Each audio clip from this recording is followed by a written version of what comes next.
Gabon guztioi, asteburua, Radio Vitoria, ez dago esan beharrik, Eusko ikaskuntzaren maila ingurutan gaude.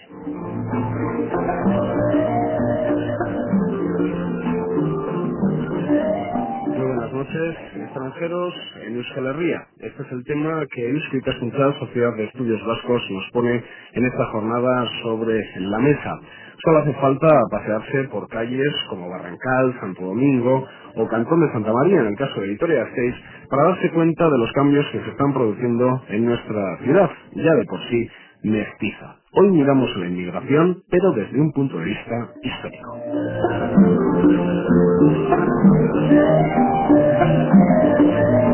Dos profesores que van a estar con nosotros en los próximos minutos, ambos en la Facultad de Historia de la Universidad del País Vasco, en el campus de Álava.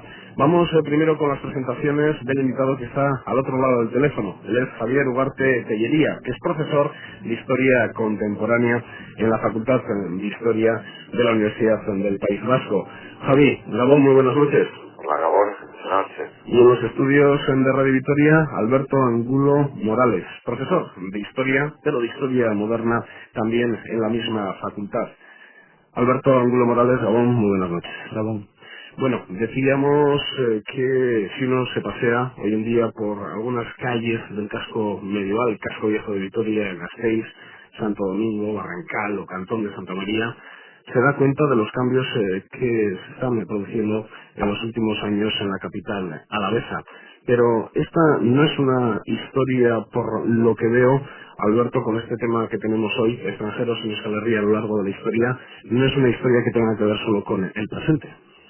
No, quizás en este sentido ni Vitoria ni Álava han sido ciudades y territorios que hayan durante la historia conseguido atraer o mostrar un especial interés por la presencia de un gran número de extranjeros, pero sí que es cierto que desde finales del siglo XV la presencia, más bien como pequeñas gotas de franceses, de portugueses, de ingleses, ha sido evidente. Ahora bien, los rastros que han podido dejar en la ciudad, rastros bastante reducidos.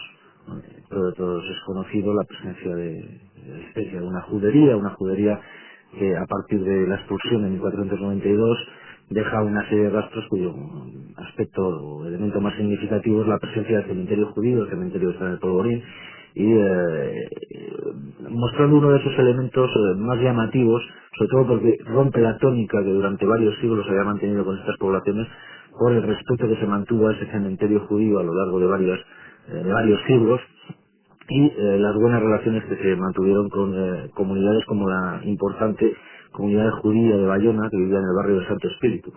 De todas maneras, esa presencia evidentemente a lo largo de la historia sí que ha dejado algunos restos que han marcado su impronta, algunos apellidos de cierta relevancia en la historia vitoriana, aunque quizás lo ha sido más a partir del siglo XIX, cuando la revolución industrial o las posibilidades económicas que ofrecía la provincia acrecentaron la presencia de estos extranjeros, entre comillas. Es difícil saber el número exacto de cuántos inmigrantes hay actualmente en Álava, Javi, pero ahora mismo, en el año 2002, el número de inmigrantes es el más importante que hemos tenido en las últimas décadas, siglos. ¿En algún momento de la historia ha existido un porcentaje tan importante de extranjeros en Álava? Desde luego que no. En Álava, País Vasco, Álava, Vitoria, son tres ámbitos que tienen desarrollos un poco distintos, ¿no?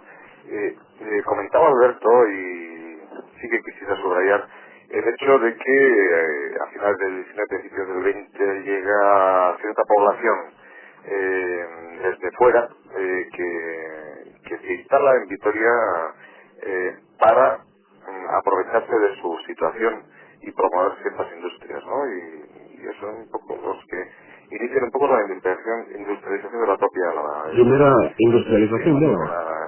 La que arranca en el siglo, a principios del siglo XIX, y por ejemplo hay una calle de un pintor en Vitoria que a todos nos cuesta mucho pronunciar, o que lo pronunciamos muy bien aquí en Vitoria, pero que los que no somos o no son de Vitoria les cuesta reproducir, que es Pedro Dublán, que es un apellido francés, y como él otros cuantos que llegaron aquí pues con la primera industrialización, pequeñas inversiones, talleres y demás, y que fueron instalando en la provincia de Álava, porque era un sitio pues bueno, con posibilidades, ¿no? Con expectativas de futuro y demás. Por aquel entonces, poquitas empresas en Álava, Jurio y alguna más.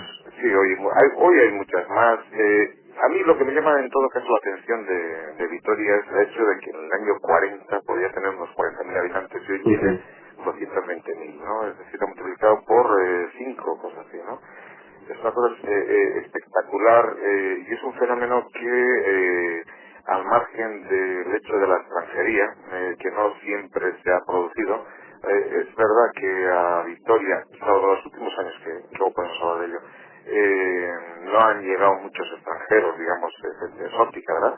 Pero sí que ha llegado muchísima gente desde los años, primero en los años 20 y luego en los años 50, 60, 70, y han transformado absolutamente Vitoria, de manera que Vitoria hoy es una cosa radicalmente diferente. Esto le da un elemento de ciudad cosmopolita, probablemente no. Hay otras ciudades en el País Vasco que tienen este carácter de una forma más notable probablemente que Vitoria, desde luego Bilbao, por aquello de la población inglesa que fue afincándose progresivamente. San Sebastián pues tiene una población transeúnte en verano y demás, pero de alguna manera Vitoria ha roto con una continuidad, con una continuidad como tal ciudad de otra época, hasta configurarse como un proyecto de ciudad radicalmente nueva que se está haciendo ahora. Y esto resulta absolutamente interesante. Hoy pasear por las calles de Vitoria resulta seguramente, hoy sí hay población francamente extranjera, es el fenómeno de los últimos años que se está produciendo en todo el País Vasco, en toda España, en la población de la zona magrebí, de la zona del Alto Sáhara, que se acerca hacia Europa y transita por sitios como Vitoria, ¿no? No estaría mal, Javi, en este punto una reflexión que me hacía el micrófono cerrado Alberto, y es, a lo largo de la historia, me imagino que ha ido cambiando el concepto de extranjero, que era ser extranjero hace 4 o 5 siglos, o si en algún momento de la historia, por ejemplo, un navarro, un territorio navarra tan cercano al nuestro, pues un navarro era extranjero o no en territorio a la vez, a pesar de que también en un momento de la historia Álava es Navarra. Sí, ese es uno de los temas que a mí me parece muy interesante, porque partimos de ese presentismo, de creer que lo que hoy identificamos como extranjero, unos rasgos culturales normalmente, en el caso que te estaba comentando, ahora es más evidente porque el volumen de extranjeros provenientes del Magreb hace que sean unos extranjeros que no pueden pasar normalmente desapercibidos, ni en sus vestimentas, ni en sus rasgos físicos, ni en su forma de relacionarse entre ellos. Todo ello nos sorprende, nos resulta llamativo, nos resulta muy fácil identificarlo. Sin embargo, durante bastantes siglos, más bien hasta el siglo XIX, hasta la aplicación del Estado liberal, hasta la conformación del Estado liberal, lo que nos encontramos es con una indefinición de lo que es extranjero. Realmente el foráneo o el extranjero como tal no existe. Lo que existe es el natural. Y claro, aquel que no es natural sería lo que nosotros hoy llamamos como extranjero. ¿Qué es un no natural? Aquel que no ha nacido en el reino al que nos estamos refiriendo. En el caso de Castilla, sería todo aquel nacido en Castilla, nacido de padres castellanos. Él es natural. Todo aquel que no lo es, que no es nacido en Castilla o que sus padres no son castellanos, evidentemente es foráneo. De tal manera que reinos como los de Valencia o Aragón tuvieron enormes dificultades para integrarse en los cargos de la administración castellana durante los siglos XVI al XVIII, tuvieron enormes problemas para poder emigrar a América, hasta el siglo XVIII lo tenían prohibido, o poblaciones como era los habitantes del Reino de Navarra tenían también ciertas dificultades. Evidentemente, como súbditos del mismo rey, todos eran naturales del reino y súbditos de ese rey. Ahora bien, una a la vez, o un vitoriano quizás para especificar o para localizar más, distinguía muy claramente su nacionalidad con respecto a su lugar de origen. Su lugar de origen era Vitoria, sus padres eran vitorianos, gozaba de los derechos políticos vitorianos y gozaba de las obligaciones que le confería esa ciudad. Por lo tanto, para él un extranjero era todo aquel no nacido, todo aquel que no era vecino de esa ciudad. Podía ser hasta el habitante de un pueblo que está actualmente en el municipio de Vitoria y que está a 8 kilómetros. Evidentemente, una de las mayores disputas olvidadas por todos los alaveses vitorianos, quizás mejor no recordarla, fue la de los continuos intentos de asumir el nombre y la capitalidad, no como ciudad, sino el concebir quién tenía más importancia, si Vitoria o la provincia, si era la provincia de Álava o la provincia de Vitoria. Entonces, esas diferencias entre las ciudades, entre los valles, que cada uno gozaba de unos derechos peculiares, aunque existiese una normativa general para todo el reino, la existencia de diferenciaciones hacía que esa distinción que podemos establecer en base al origen nacional de un individuo o a la procedencia cultural se rompiese absolutamente. Sin existir diferencias palpables, sin existir diferencias culturales, idiomáticas, políticas, podríamos encontrar en continuas diferencias y cómo se conceptualizaba o se entendía qué población no nacida en una localidad era considerada como extranjera. Entre otras cuestiones, la base de toda esta situación derivaba de la idea que persistía de defender lo propio, pero no en el sentido político, sino de defender los recursos, entre comillas, naturales, los recursos económicos, los recursos productivos, los recursos fiscales que ostentaba y que otorgaba un territorio a un individuo.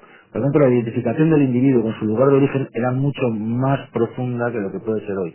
Hoy, como se suele decir, somos ciudadanos del mundo, ciudadanos ya casi del universo, y sin embargo en esas sociedades de los siglos XVI al XVIII los individuos eran ciudadanos de su ciudad. Decíais a lo largo de estos minutos, Javi, presencia de franceses, portugueses, judíos en el territorio alavés en concreto, aunque hablamos de todo Euskal Herria. Yo no sé si una variación respecto a la actualidad es el estatus social. Antes venían personas con cierto estatus social y ahora vienen en pateras, Javi. ¿Eso es una diferencia o no? Sí y no. Que esta es la respuesta adecuada. Políticamente correcta. Políticamente correcta. Veamos. Sí, porque evidentemente la migración actual es de mucho más largo recorrido, mucho más de más distancia, y es la que reclama el primer mundo en relación con el tercer mundo. Por entendernos con un lenguaje un poco pasado, pero que todavía tiene vivos, ¿verdad? Europa llama al África y reclama su población con toda la problemática que ello implica para los habitantes del lugar y los que marchan de allá y demás. Esto es un problema de hoy. En otro tiempo, Alberto me va a echar una mano, porque es buena gente y me va a ayudar, pero lo que sí tengo la sensación es que cuando hablamos hoy de naciones, estamos hablando de conceptos que no son homologables a los de otra época. Entonces, yo quisiera hablar de la palabra extranjero y, si me permites, entrar un poco, pisar un charco, si me permites, ¿verdad? Písalo. Pero no salpiques. No salpico a nadie, solamente lo piso. Antiguamente, el concepto de nación tenía más bien una connotación muy claramente étnica y no política. El judío podía ser un judío de toda la vida, de Vitoria, pero era judío. ¿Por qué era judío? Pues porque se había formado, digamos, en esa cultura y esa religión, esa tradición, y se sentía miembro de una comunidad. Era vitoriano como el que más, pero vivía en un barrio específico y de alguna manera era únicamente de ese entorno y se dedicaba incluso a ciertas profesiones pues, propias de esa comunidad, ¿no? Digamos, que podían ser el manejo del dinero, además, con lo cual el dinero en fin, fueron anatomizzados en un momento dado. También el franco, el francés, que en un momento dado pudo ser emigrante y asentarse en una zona como Vitoria, era una persona venida de fuera, era extranjero. Pero podían pasar generaciones y sucesivamente esa persona seguía viviendo en el mismo barrio, transmitiendo sus tradiciones y considerándose franco-francés en ese barrio. Hoy el concepto de nación ha cambiado desde el momento en que nación se identificó con Estado, y el concepto de extranjero o el otro se ha transformado. En otra época Vitoria pudo ser un lugar de encuentro, como fueron muchos, y Vitoria entre ellos de una manera muy importante. Alberto me va a corregir después, así que todo lo que pueda decir de forma equivocada, errónea y demás, él lo va a rectificar a continuación. Pero en un momento dado Vitoria fue un lugar de tránsito importante porque estaba en una encrucijada interesante entre los puertos del norte, la Castilla de la Mesta, la lana, en fin, y el tránsito comercial en el cual Vitoria contaba mucho, y ahí había una población interesada en este tema y demás.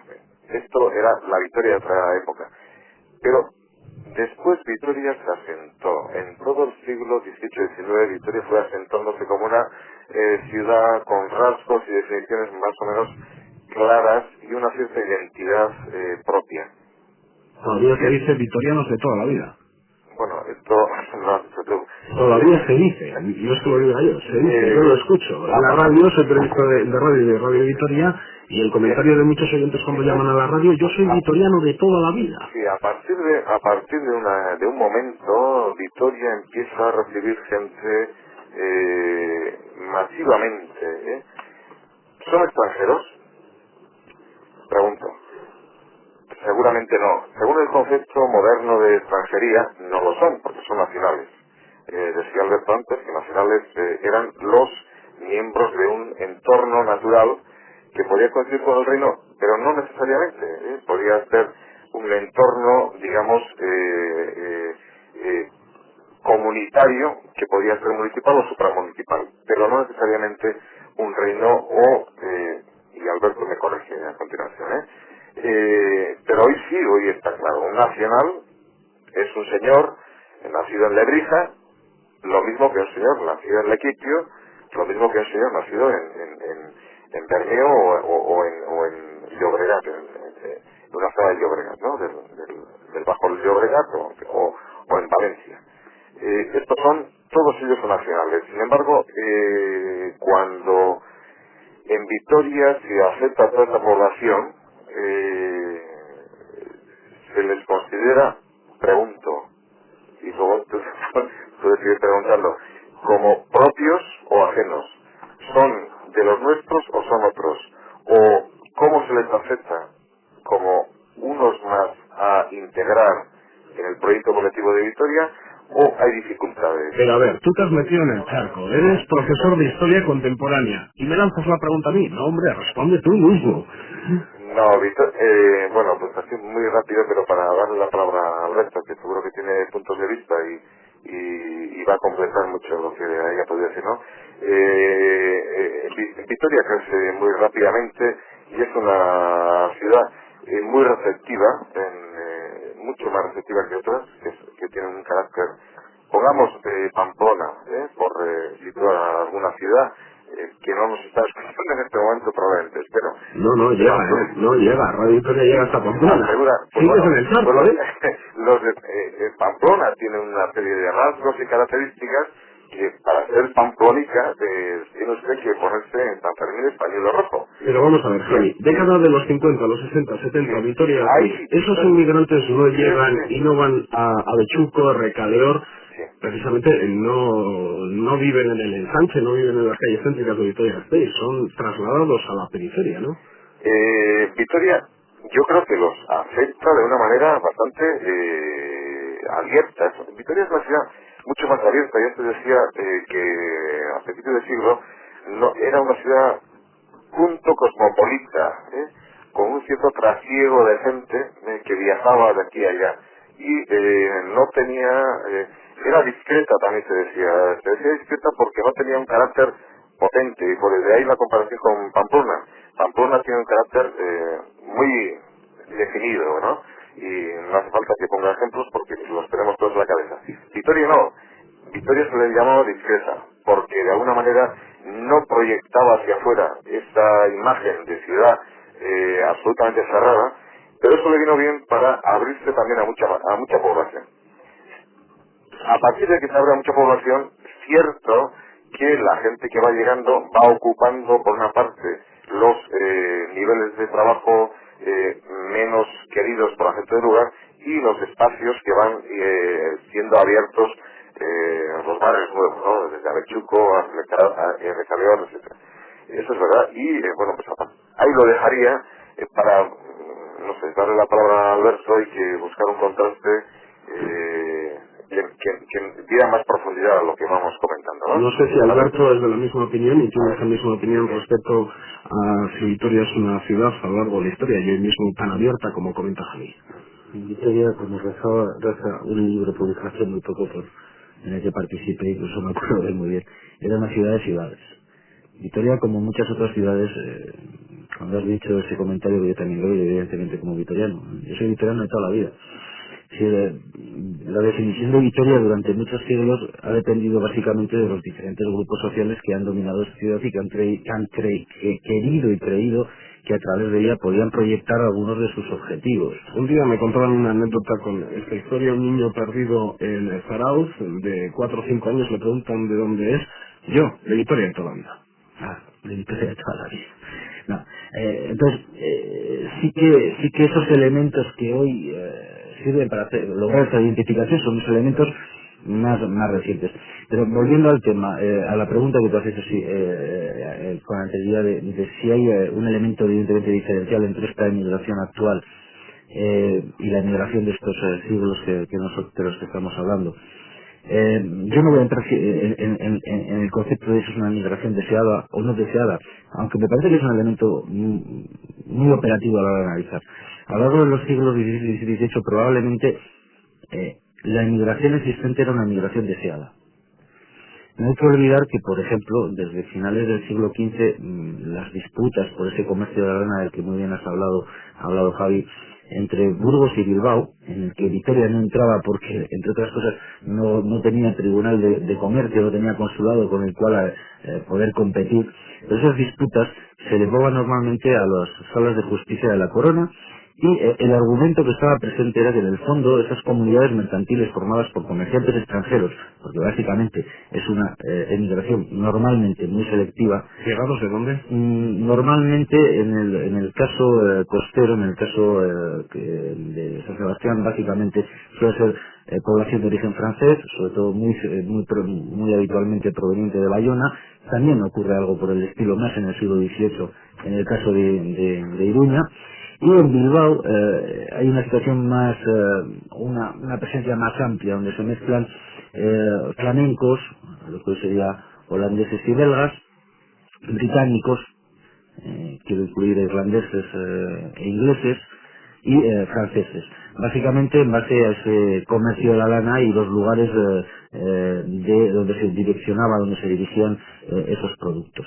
La idea es que durante estos siglos son deseados porque estos comerciantes lo que suponen es un vínculo con esos países europeos y posibilidades económicas, contactos, conocimientos de mercados, conocimientos de personas, posibilidades de hacer negocios con ellos. Por lo tanto, eran unas comunidades y unos individuos normalmente bien vistos. Quizás la excepción a esta regla sea sobre todo esos judíos portugueses, esos conversos portugueses, les llamaban los marranos portugueses, es un término proveniente del francés, le magan, portugueses, sobre los cuales siempre había la suspicacia de que detrás de ello intentaban mantener no solo su fe, sino propagar la fe judía, y evidentemente eso era un peligro tanto para las autoridades de las diferentes localidades vascas como castellanas. Pero sin embargo, hoy en día la sensación que uno percibe en muchos momentos es que esta inmigración, aunque como tú muy bien has dicho, es demandada o ha sido demandada por Europa, no es deseada o no es deseada en algunos de sus elementos. Son los menos, pero también hay directivos de Mercedes. Exacto.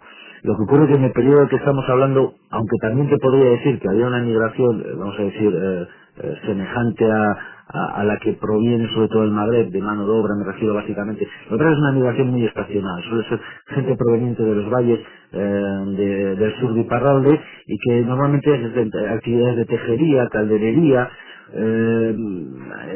trabajaban con el pastel, con el papel en toda la zona de Navarra y de Aragón, y en el caso del País Vasco sobre todo en actividades como la tejería, prácticamente. Sí, el hecho es que lo que se diferencia muy claramente es entre aquel extranjero que independientemente de cuáles sean sus intereses y objetivos acaba por establecerse, aunque no nunca se establezca como vecino, sino que es un morador, un habitante.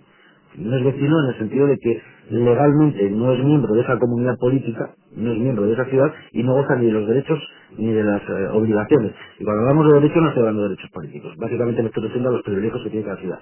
Y esos privilegios lo que me estoy refiriendo es que ciertas ciudades que al tener a gozar de unos privilegios muy determinados pues pagan menos impuestos. Entonces, si vives mejor en una ciudad donde se pagan menos impuestos que en otra ciudad donde se paga más, o donde encuentras más facilidades para poder llevar adelante tus actividades. Entonces, frente a esa población que normalmente hace una inmigración estacional, normalmente son campesinos que en momentos estacionales cuando no tienen trabajo o gente que se dedica a la ganadería en los valles del sur de Iparralde se dedica a hacer ciertas actividades en la zona vasco del País Vasco, Navarra y Aragón. Y al lado hay una inmigración mucho más selectiva de estos comerciantes básicamente vinculados tanto al comercio de la exportación de la lana merina castellana como a la introducción de productos textiles franceses, flamencos, ingleses, pescado, cera. Hay que tener en cuenta que la España o la Castilla de los siglos XVI al XVIII es un país que está demandando, que tiene continuamente productos europeos, que tiene una balanza comercial absolutamente deficitaria porque está exportando materias primas y al mismo tiempo está demandando productos manufacturados, aunque la manufactura sea muy limitada. Entonces, estos individuos estos comerciantes extranjeros no solo proveen de aquellos productos que necesitan las diferentes clases sociales, sobre todo las clases más pudientes, que son las que lo pueden pagar, sino que al mismo tiempo están ofreciendo la posibilidad de mantener ese contacto con Europa. Y uno de los aspectos que sí quería decir, que al principio se me ha ido de la cabeza y que era una cosa que sí quería comentar, porque al hablar de migración siempre nos viene a la mente la idea del cosmopolitismo, que por aquí ha salido, no sé si ha sido Javi o ha sido tú el que lo ha comentado. O sea, se ven los aspectos negativos, pero también los aspectos positivos en el sentido de no solo la tolerancia a la hora de aceptar la expresión, sino el que eso permite que haya unas conexiones, un conocimiento de otras culturas, etcétera, etcétera. Yo no he sido porque yo cuando digo la palabra cosmopolita, por lo menos hago referencia a una ciudad, esa es mi opinión, en la cual todos andan por todos los sitios y todos más o menos tienen unos niveles parecidos, pero yo desde luego en las capas sociales actuales que veo a la inmigración que llega a Vitoria-Gasteiz no veo que todos anden por los mismos sitios. Esta misma semana hemos estado en calle Barrancal, en calle Santo Domingo, Colonia Móvil de Radio Vitoria, y comerciantes de la zona que lo decían con argumentos que ellos tienen, veían con preocupación el tema de que ocurre en esas calles del casco viejo de Vitoria-Gasteiz, porque decían, yo no sé si el fallo es nuestro o el fallo es de esos colectivos que llegan a estas calles, que llegan a Vitoria-Gasteiz. El caso es que nosotros vemos que no hay integración y es, decían, porque creemos que ellos viven también cómodos en ese mundo que forman estos colectivos del norte de África, que trasladan su modelo a la ciudad donde están. Yo no sé si Javi comparte esa opinión o no la comparte. Yo hablo de cosmopolitismo, me acuso, me da culpa. El cosmopolitismo es una cosa que entra en boga, permite que empiece por ahí, ahí por el 18, y que todo ilustrado se tenía por muy cosmopolita, ciudadano del mundo, una cosa así. Luego era a la vez muy patriota y trabajaba por su pequeño territorio, ¿no? Esto es una especie de idea ilustrada que luego nos ha venido hasta ahí. Shanghái en sus buenos tiempos era bastante cosmopolita. Esto no quiere decir que hubiera gente por allá que vivía de forma penosa, ¿no? Pero sí había un cierto tráfico de gente. Cuando hablo de cosmopolitismo me refiero a eso. Vitoria sí tenía un cierto componente cosmopolita por cuanto por aquí pasaba población transeúnte entre Francia y Madrid y se asentaba temporalmente en Vitoria. En ese sentido, y había una cierta vida fin, más o menos abierta. En ese sentido quería hablar de cosmopolitismo. Luego, otra anotación, ¿no? Así puntual. Hay un flujo de gente de la que no hemos hecho referencia, que va a tener mucha importancia, no en Vitoria, pero ya que yo creo que hablamos del País Vasco, sí va a tener mucha influencia en Bilbao. Es la gente que va asentándose desde finales del 19 a principios del 20 y que va a dar una especie de elemento diferenciado a Bilbao. Esa especie de componente british que tiene Bilbao y de la que ellos presumen. Porque hubo población, técnicos, ingenieros, algunos pequeños propietarios y demás que se fueron asentando en Bilbao y que hubo bastante trasiego o bastante comunicación entre Bilbao y la zona británica. Bilbao se britanizó de alguna manera, los modelos, digamos, de distinción y de alta cultura eran británicos para la gente de Bilbao, y también hubo mucho emigrante británico en la zona de Bilbao, en concreto en Bilbao, sobre todo con el momento de la gran industrialización, la minería y la siderurgia. Y luego hay una cosa, ya para meternos en el charco completamente, que me interesa subrayar, y es el concepto de extranjero.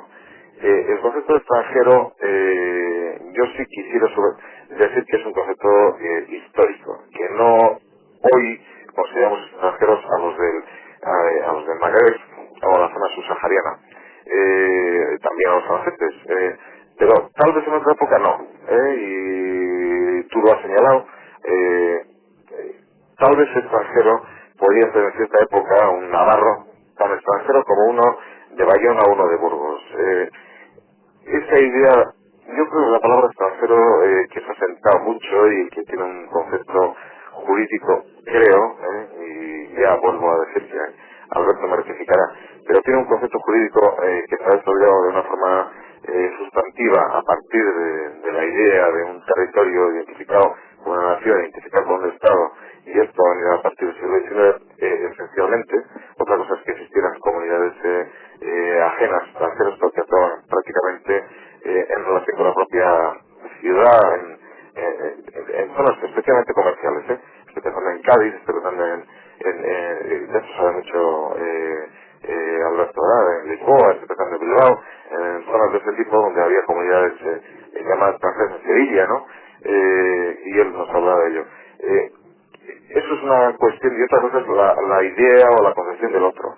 La idea o la concepción del otro, que ahora mismo, no sé, es más o menos remota, hasta hace 4 días se limitaba, o digamos que su entorno lo conformaba la propia ciudad o con mucho la provincia, y esos éramos nosotros, y los otros eran los otros. Los otros eran los que hoy llamamos extranjeros, y eso que ahora nos parece algo definitivo, sustantivo, en fin, de color así, es que es extranjero, seguramente nuestros hijos y nietos lo verán de otra manera, y bueno, no hace falta más que pasearse un poco por Europa, ¿no? Y quiero subrayar de momento, Javi, en el año 2002, Javi, el extranjero cambia con el tiempo. Ay, perdóname, Javi, pero dices que nuestros hijos, nuestros nietos verán los cambios. De momento yo lo que veo en un caso práctico como es el de esas calles de Vitoria-Gasteiz, un choque tremendo todavía de culturas, basadas principalmente en la religión. Hay una cosa, vamos a ver, esto, por ejemplo, las comunidades subsaharianas, en fin, estoy hablando un poco como observador, en fin, como especialista, las sociedades subsaharianas tienden a ser, a pesar de sus connotaciones digamos, en fin, físicas diferentes, ¿no? Por aquello del color, etcétera, más diferenciales, a lo mejor, tienden a integrarse con alguna facilidad. Las poblaciones que van masivamente y que tienen unos rasgos diferenciales muy bien connotados, por ejemplo, una religión definida, el Islam, una lengua definida, el árabe, unos rasgos también muy definidos y un lugar de origen también muy perfectamente delimitado. Gente que viene del Magreb y demás, pues tienden a generar allí donde van nuevas comunidades. Bueno, no olvidemos que de todas maneras que en el País Vasco hubo castas extremeñas, burgalesas y demás desde el principio del siglo, y que las castas vascas que hay en Argentina, etcétera, no se hicieron necesariamente para integrarse en aquellos lugares, sino para mantener la idea y la idiosincrasia del lugar de origen. Quiere decirse que cuando hay emigraciones más o menos masivas y concentradas en épocas y en comunidades más o menos definidas, la tendencia a conservar esa comunidad de origen pues es más fuerte, y también nos ha ocurrido a nosotros, y estamos muy orgullosos de esa diáspora que nos permite hoy día viajar por toda Sudamérica y Estados Unidos visitando casas vascas. Ay, a ver qué nos cuenta Alberto respecto a ese peligro de guetización que nos decían, por ejemplo, esta semana con el caso práctico actual de Vitoria-Gasteiz, en opinión de comerciantes de esa zona del casco medieval. Ellos nos decían, yo no sé si a lo largo de la historia se ha comportado así la inmigración, o como se quiera denominar, pero nos decían mezquita, tiendas, casas, todo en la misma calle, y nosotros por lo menos vemos que intentan formar su propia sociedad para que vivamos no al margen, pero sí de forma paralela, sin tocarnos prácticamente. Sí, quizás tomando el caso vitoriano, por tomar uno, como ejemplo, quizás también porque es uno de los que mejor conozco. Quizás a sus vitorianos de toda la vida lo que se les ha olvidado es cómo era Vitoria. Vitoria, sus calles se dividían en tramos, donde los vecinos de esos tramos de esa calle pertenecían a una vecindad, pertenecían a una parroquia, pertenecían a una congregación, a una cofradía, y se diferenciaban de los demás. Si exceptuamos el paradigmático caso de los judíos, que son los que van a formar los guetos más importantes en la historia de la Europa occidental de los siglos XVI al XVIII, la clave del éxito de la mayor parte de las comunidades extranjeras reside en eso, en el gueto, en la comunidad. O sea, los comerciantes vascos que tuvieron enorme éxito a finales de lo que llama a finales o la Baja Edad Media, en los siglos XIV y XV, fue porque consiguieron el establecimiento de un consulado vizcaíno diferente al de la nación castellana o de la nación burgalesa en Bruselas. El diferenciarse en este sentido no se entendía como algo negativo, sino que con esa diferenciación, con esas comunidades con esas comunidades que se formaban de extranjeros, los armenios en el Imperio Turco, los judíos en el gueto de Venecia, los judíos en el barrio del Santo Espíritu de Bayona, los vizcaínos en Brujas, lo que estaban buscando era otro elemento, o sea, la confianza, la seguridad, el contar con la ayuda del cercano, del próximo, del conocido, que es un poco lo que has comentado tú, Javi. Quizás habría que cambiar en el periodo del que yo hablo el término extranjero por el otro, lo que el otro no da. Entonces, ese es un elemento positivo en el éxito de estas comunidades. Ahora bien, sí que también es cierto que hay una ruptura, en el sentido de que de los siglos XVI al XVIII, el perseguidor o el elemento que persigue a estas comunidades de extranjeros, que intenta o que ataca y que intenta expulsar, por ejemplo, a los judíos, marranos, portugueses de la Guipúzcoa de la primera mitad del siglo XVII, que plantea enormes problemas con los comerciantes bilbaínos comerciantes irlandeses, asentados en Bilbao en el siglo XVIII, van a ser normalmente los intereses que tienen las autoridades locales, los intereses que tienen otros comerciantes o los intereses que tiene la corona en un momento determinado o en otro. O sea, son poderes fácticos organizados los que en momentos determinados creen o ven que esas comunidades son competidores, pueden crearles problemas, limitan su capacidad de ejercer un dominio político como ellos creen que lo pueden hacer, etcétera, etcétera. Y sin embargo,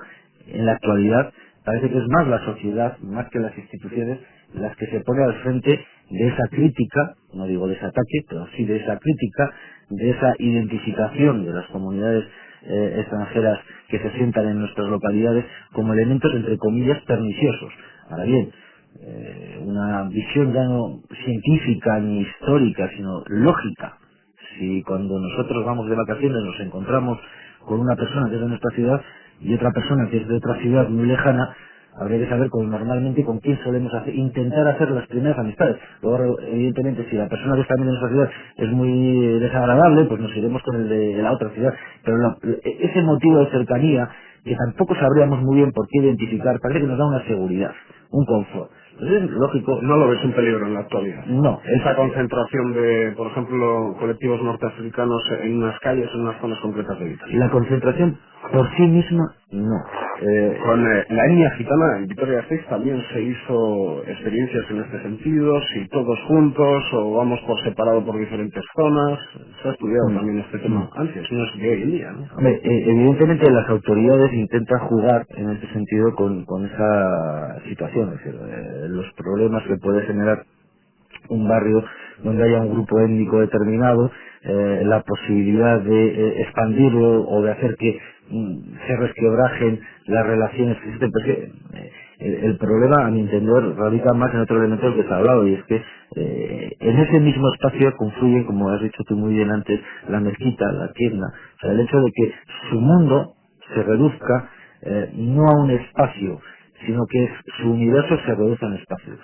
Es quizás nuestra propia, no sé si incapacidad, pero nuestras limitaciones a la hora de hacerles ver a ellos, a esos inmigrantes, que el campo es más grande, que no necesitan refugiarse, porque también se nos olvida a nosotros que estas personas, como ocurría en el siglo XVI o en el siglo XVII, tienen que tener miedo. Se nos olvida que muchos de estos inmigrantes provienen no de unas ciudades como las nuestras. Yo tengo la suerte de conocer a una persona de origen marroquí que tiene mucho trato con ellos y me contaba una vez que haciendo de traductor había llevado a uno de ellos para hacer una serie de operaciones a un banco, y que cuando se encontró con una de estas sucursales de una caja con las puertas de cristal que se abrían al acercarse, con esas células fotoeléctricas que se abren cuando nos acercamos, el magrebí veía que se abriera y le decía: ¿y esto qué es? ¿Qué ocurre? Es que él venía del campo, un campo que se nos olvida que es un campo que se parece, pues no sea al de cual nuestro. O sea, que como antes, al principio de esta charla, de esta tertulia, has comentado tú muy bien, es que se nos olvida que Vitoria, en un periodo de 20-30 años, se ha multiplicado por 4 o 5. Habría que preguntarle todavía a muchos señores mayores que provienen de zonas rurales cuál es su realidad dentro de la ciudad. Van a esas casas, me refiero a esas casas regionales, van a buscar a la gente de su lugar de origen, porque creen que de esa manera van a tener un mayor confort. Ahora bien, si eso nosotros, que lo hemos estado practicando habitualmente y lo seguimos practicando cuando lo vemos en ajenos, creemos que es un elemento agresivo, quizás el error o el problema esté en nuestra mente y no en el hecho de que estén ahí. Yo creo que evidentemente necesitan tiempo, que no podemos esperar que unas personas que emigran en un periodo récord de tiempo consigan aprender el idioma, adaptarse a la cultura, adaptarse a las costumbres y cambiar su forma de vida. Yo no sé si están ahí por gusto, Alberto, Javi. Sí que quiero pensar que no, las razones por las cuales están en esas calles en concreto, Vitoria-Gasteiz, me refiero mucho a este colectivo norteafricano. Sí que hay otros del este, romanos y demás, porque es un colectivo que en el número es muy importante actualmente, no solo en Vitoria, sino en todo Occidente. Javi, el caso es que yo creo que una de las razones por las cuales están en esas calles es el precio de la vivienda en Vitoria, ¿no? Sí, bueno, esta es la historia de toda emigración. Yo, antes de entrar en este tema que me parece interesante, que tú lo estás apuntando constantemente, quisiera subrayar eso que comentaba Alberto, ¿verdad? El hecho de que existe una nación castellana con representación en Bruselas o Ámsterdam, ciudades comerciales, una nación vizcaína, etcétera. La idea de nación y extranjería, etcétera, cambia mucho con el tiempo y por ejemplo Vitoria miró con recelo durante muchísimo tiempo a la provincia, porque la provincia tenía una representación en juntas generales y la diputación que ella consideraba injusta. Durante ese tiempo el de la provincia era considerado como amigo y gente propia o de alguna manera se le miraba con recelo. Si nos marchamos a San Sebastián, en San Sebastián había una terrible diferencia entre el donostiarra y el de la provincia. El otro siempre ha sido un concepto bastante móvil. voy a hacer un momento más atrás y un momento más adelante para seguir con la pregunta que me planteabas, ¿no? Momentos más atrás. El Imperio Turco. El Imperio Turco se organizaba en base a lo que ellos llamaban los millet, que tenían una organización social completa, con su propia religión, idioma, autoridades, etcétera. Y eran las naciones posteriores, ¿no? Eran los griegos, los albaneses, los propios turcos, los serbios, etcétera. Y tenían derechos reconocidos y no tenían derechos territoriales necesariamente, sino que estaban reconocidos a lo largo de todo el imperio, ¿no? Y eso estaba integrado dentro de lo propio, de lo turco, del imperio turco, aunque existía naturalmente el turco genuino, digamos, pero, por ejemplo, los griegos siempre ocuparon un papel importantísimo dentro del imperio, los que se llaman los maronitas y demás, ocupan un lugar importantísimo dentro del imperio turco. Es decir, lo de fuera y lo de dentro depende de circunstancias, varía muchísimo. Bien, otra cuestión. Miremos a sociedades formadas por amalgama. Podemos irnos a Europa. Si nos marchamos a Ámsterdam, ocurre este fenómeno de una forma mucho más exagerada. O Bruselas, los barrios están configurados cada vez más, no ya necesariamente por emigrantes y no emigrantes, sino por emigrantes subsaharianos, norteafricanos, magrebíes, y han existido problemas en la última época, Javi. Han existido problemas. Y eso genera problemas serios.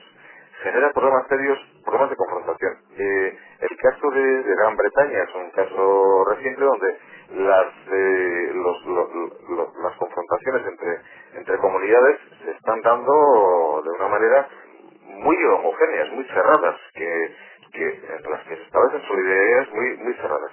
Bien, volvemos a Vitoria. En Vitoria es una sociedad en tránsito donde creció de una forma espectacular desde los años 50 a la actualidad, donde todavía el proceso de integración de esta gente que emigró, buena parte de ella de la propia provincia, pero otros de muy lejos, ¿no? En general, gente que consideramos nacional, española, por entendernos, que emigró a Vitoria, se estabilizó en esos 200 y poco, y hoy empieza a llegar gente que ya responde no ya a culturas variadas, sino a culturas radicalmente diferentes, que además se sienten orgullosas de serlo y que llegan en número suficiente como para constituir su propia comunidad y hacen sus mezquitas, sus lugares de reunión, sus lugares para tomar el té, y además en las calles cuando se reúnen en grupo y dan la espalda al resto.